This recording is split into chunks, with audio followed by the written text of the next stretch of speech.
एक दिन मंदिर की सीढ़ियों पर एक व्यक्ति बैठा हुआ था। वह आदमी हर रोज सुबह होते ही मंदिर की सीढ़ी पर आकर बैठ जाता है।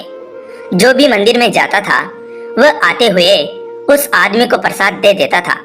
प्रसाद लेकर वह उस प्रसाद को अपने पास रख लेता था और जब उसे भूख लगती वह उस प्रसाद में से खा लेता था। ऐसा हर रोज चलता था। एक दिन उस आदमी ने सोचा कि मैं ऐसे ही बैठा रहता हूँ, मुझे भगवान के पास कुछ चढ़ाना चाहिए क्योंकि उनके ही कारण मुझे खाना मिलता है। लेकिन फिर वह सोचने लगा कि मैं भगवान को क्या दूं? मेरे पास तो धन भी नहीं है, मैं कुछ ला भी नहीं सकता। ऐसा उस आदमी ने सोचा और मंदिर से चल दिया। कुछ दूरी पर एक पेड़ था जिस पर अमरूद लगे हुए थे। वह कुछ अमरूद लेकर मंदिर आ रहा था।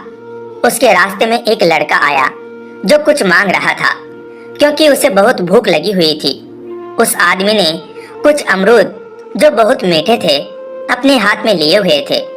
लड़का उसके सामने भूखा खड़ा था। उसे देखकर उस आदमी ने सोचा कि भगवान को मैं कल फल चढ़ा दूंगा।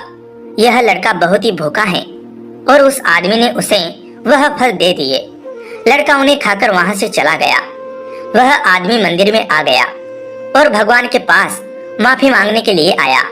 उस आदमी ने भगवान से कहा, मैं आपके लिए कुछ भी नहीं ला पाया था, जो कुछ लाया था उस लड़के को दे दिया था। जब उस आदमी की नजर भगवान के चरणों पर गई तो वह देखता ही रह गया क्योंकि वही अमरूद भगवान के चरणों में थे। जब उस आदमी ने पंडित जी से पूछा कि यह अमरूद यहाँ पर कौन लाया, तो पंडित जी ने कहा, क्यों मजाक कर रहे हो, तुम ही तो यह अमरूद लाए हो। उस आदमी को कुछ भी समझ नहीं आ रहा था क्योंकि यह अमरूद तो उस लड़के को दे दिए थे, पर ये यहाँ पर कैसे? वह आदमी सोचता हुआ मंदिर से अपनी झोपड़ी में चला गया और वह सोच रहा था। उसी वक्त उसे नींद आ गई। जब उस आदमी को सपना आया तो भगवान ने दर्शन दिए और कहा, मुझे तुम्हारे फल मिल गए थे, मैं ही वह बच्चा था जो तुमसे मिला था। अब उस आदमी को समझ में आ गया था कि भगवान उससे मिलने आए थे।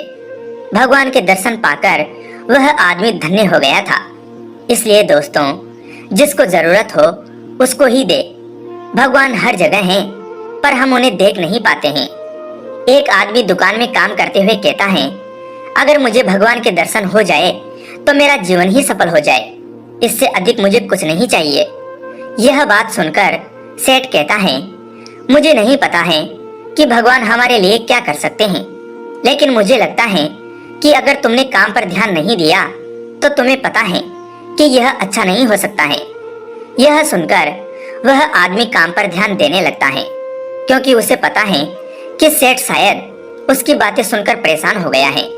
वह काम करता है और भगवान को याद करता है, उसका जीवन अच्छा हो इसकी प्रार्थना करता है। कुछ समय बाद उसके पास एक आदमी आता है। वह कहता है, मुझे बहुत प्यास लगी है। तो वह कहता है, आप चिंता न करें, मैं आपको पानी पिलाता हूँ। वह उसे पानी पिलाता है। वह जानता है कि उसे बहुत अधिक प्यास लगी है। कुछ समय बाद ही वह उसे खाने को भी देता है। उसे खाते हुए देख वह आदमी कहता है, मुझे लगता है कि आपको बहुत भूख लगी है। वह कहता है, आज मैंने खाना नहीं खाया है। कुछ समय बाद वह आदमी कहता है, तुम बहुत अच्छे हो, तुम्हारा सपना पूरा जरूर होगा। यह सुनकर वह कहता है, मेरा तो सपना एक ही है, मैं अपने जीवन में भगवान को देखना चाहता हूँ, मगर मुझे नहीं पता है कि यह सपना कब पूरा होगा। यह सुनकर वह आदमी कहता है, जो सभी का भला चाहता है, जो सभी को अच्छा मानता है, जिसके मन में दूसरों के लिए दया है, उसके सभी सपने पूरे होते हैं।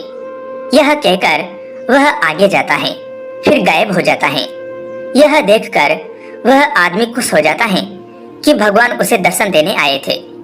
जीवन में हमारे अच्छे काम ही सब कुछ कर सकते हैं।